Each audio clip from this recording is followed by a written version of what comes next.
So we are here with Sam. This is one of the students that I met in the first time in the Makers Lab, and we got to go to a field trip together, see some crazy VR stuff. And while they are making some presents, t-shirts for us, I figured out that I want to do a short interview with you.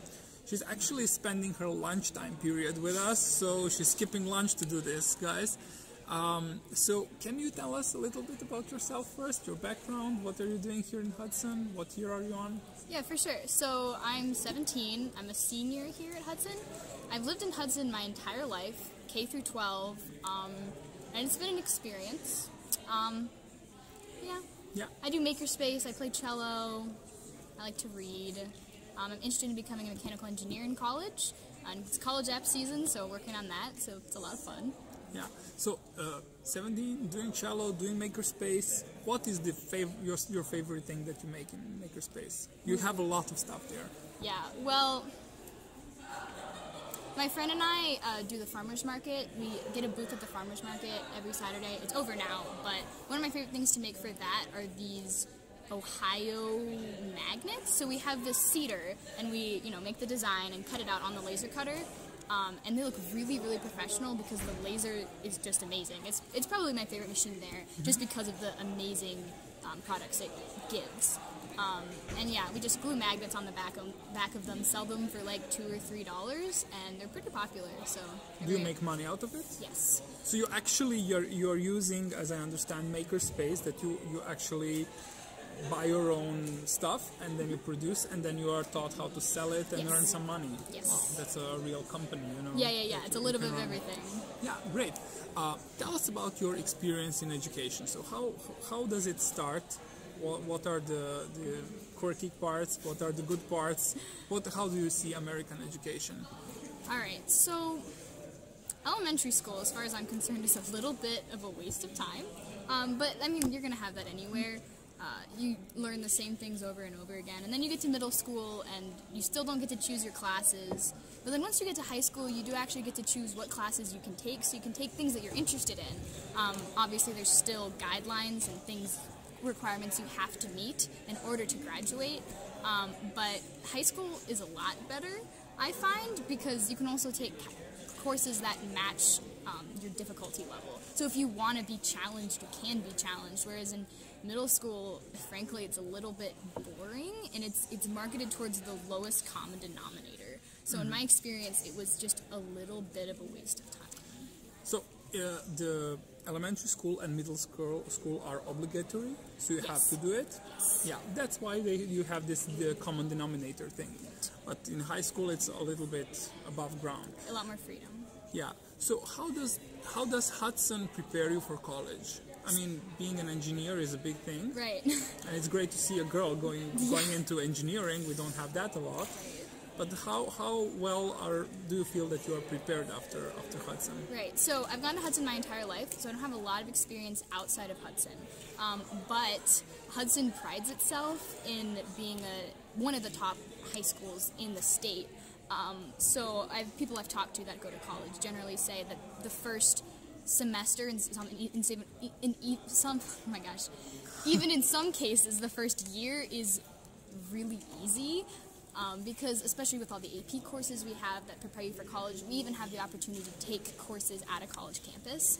So the first couple years, the first couple semesters, I should say, are pretty manageable coming from our high school. Other high schools, obviously, they're not all on the same level. It's a public high school, so you can go there for free, but depending on where you live, some high schools are just not as good. So we're really, really fortunate in Hudson to have a really, really good school system with a lot of money going towards academics and clubs and extracurriculars. Okay, how do you see how this is returning back to the community? Yeah, especially like I was saying with the farmers market. So Mr. Welch, our president, principal, not president, principal, the principal of the school, he has channeled a lot of money into the makerspace because he's so passionate about the STEM, science, technology, engineering, math, right? So he wants to incubate that in the high school, and so has been pushing for makerspace, has been pushing for robotics, and through makerspace, we give back to the community a lot. Like, for example, we're hopefully going to do a partnership with a homeless veterans rehabilitation center. So we're going to make stuff for them for free, and then they can, give them out to improve the experience for their veterans. Not only that, but like I said, we go to the farmers market and market all the things that we have. Yeah, so especially makerspace, I think, gives back to the community. But I mean, obviously, people like football. Yeah. I mean, so that's all over America, I think. Right. People really like football. So I'm gonna try to make a trick question here. Okay. So you had a lot of opportunity to learn here and to experience different things. I've seen on the field trip that you get to go to companies, to travel to some extent.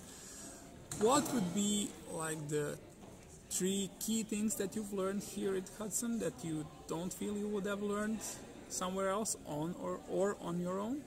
And what are the 3 things that you feel that you missed out on learning? Okay. Yeah, that's a tough one, but the first one that comes to mind is at Hudson, there's a risk-reward balance. So you want to take hard classes, but you want to do well in those classes. And so at Hudson, I always feel like I'm challenged, and I have the ability to be challenged, and I can challenge myself, and there's a huge amount of support around you as a student, whether that be from your peers, but especially from teachers. Most teachers are there to help you. If you ask them for help, they will help you. There are some exceptions to any rule, of course, but that's one of my favorite things about Hudson, especially. That was only 2. Honestly, the resources, too. Like, if I went to any other high school, there probably wouldn't be a makerspace. That is a very new thing. Even ours even in is America, only, yes. Yeah, even ours is only 4 years. Even universities that I'm looking at, some of them have only had makerspaces for 2 years, because it's a pretty new movement. So I think if I'd gone to pretty much any other high school, at least public high school, it would be very hard to get the same resources than I get here. 3 things that you missed out on. Sometimes, except social life, of course. Yeah. Sometimes Hudson's really big for a high school. There's about 1,600 students, 400-ish in each grade. So it's very easy to feel isolated. If you don't put yourself out there and try to make friends with your teachers, with your peers, then I think there's a real possibility for people to get left behind. And I think at a smaller college or high school, the community aspect is there. You have a lot more there's a lot more opportunities to cooperate with your peers, and there's less competition. And that's one of the reasons I'm looking into a smaller university, because I really like that home feel when you have people around you that really respect you and know you. 2 more, okay. Yeah, you're not putting up a picture that you're missing out on a lot of things, No, you know? honestly, Hudson is a very good school, and we are very, very fortunate. I mean, it's expensive to live in Hudson, and that's part of the reason why the school district is so good, because our parents pay a ton of taxes. Yes. Which is just the way it is, whereas you go to a place, a lot of the time, like inner city Cleveland, just straight up does not have as good a public high school, because they don't have as much high taxes, because you can't. Yeah, it's less expensive to live there, but then it turns out that you don't have so much good public schools there. Yeah. Okay, so as this is going forward towards my students in Serbia, and it's going to be published on a YouTube channel, what are your feelings about the rest of the world outside America? Would you like to visit? What parts would you like to visit? Are there any particular places? So Hudson is colloquially called the bubble, right? Okay. So we're kind of this privileged little area south of Cleveland, and you don't get a lot of variations in culture or ideology. So for me, especially my mom, loves to travel. So as a child, we went to Italy, we went to London, we went to Paris, we went to California. So Mexico. Well-traveled. Yeah, so like before I was 12, I'd been out of the country like 2 or 3 times, and as a 17-year-old, I still want to leave the country a lot. Like, I'm really looking forward, when I go to college to study abroad, to have the opportunity to go to university in a different country. Yeah. So, for me, I mean, other people may disagree with this, but it is very rewarding for me to go out and experience new things, because sometimes I get caught up in monotony in everyday life, and it's really important for me to be able to get outside of that bubble and see things probably more realistically than I would in Hudson. So what would be the next dream country? So, and I went to Germany 2 years ago, but I really, really, really love Germany. But I think probably Australia, New Zealand, Iceland, or Switzerland are kind of on my list right now, just because they're pretty unique. Because, yeah, like I said, I've traveled to Europe several times. So, like, New Zealand, Australia would be cool because completely totally different. Like, it's pretty much the farthest you can get from Ohio. Yeah. So that's good and bad. But, yeah, it would be really cool to experience. Don't worry, New Zealand is far away from everything. Yeah, it really is. But I hear it's really cool. I know some people that went there and they absolutely loved it. It's beautiful. Yeah. Same with Iceland. I really like pretty landscapes. What can I say? Yeah. So thank you very much. I don't want to keep you up from your lunch. I promised Okay. this is going to be a 10-minute video. Now it's 11 minutes already. Oh no. Yeah. So thank you very much. It was very, very big pleasure to know you here, and I wish you all the best with your studies. And of course, by the end of the year, you still have to learn a lot. Yeah. So put it there. Thank you. I have a real special something for you. Oh. I'm out of the video. Oh. Like they would say AFK. AFK?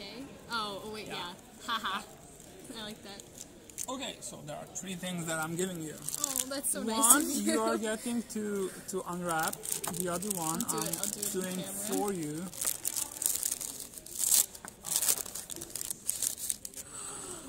Dude. You get,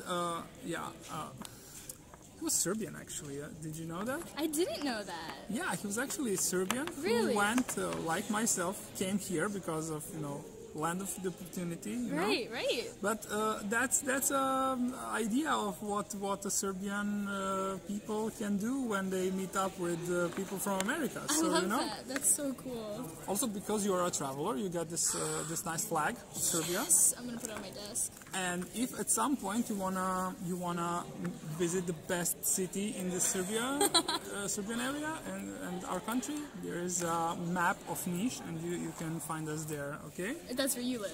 Yeah. And you have so cool. all the nice stories about the monuments there, and it's not so just a map. cool. So, thank you very much. We're Thank ending you for here. having me. Yeah, thank you. Much appreciated.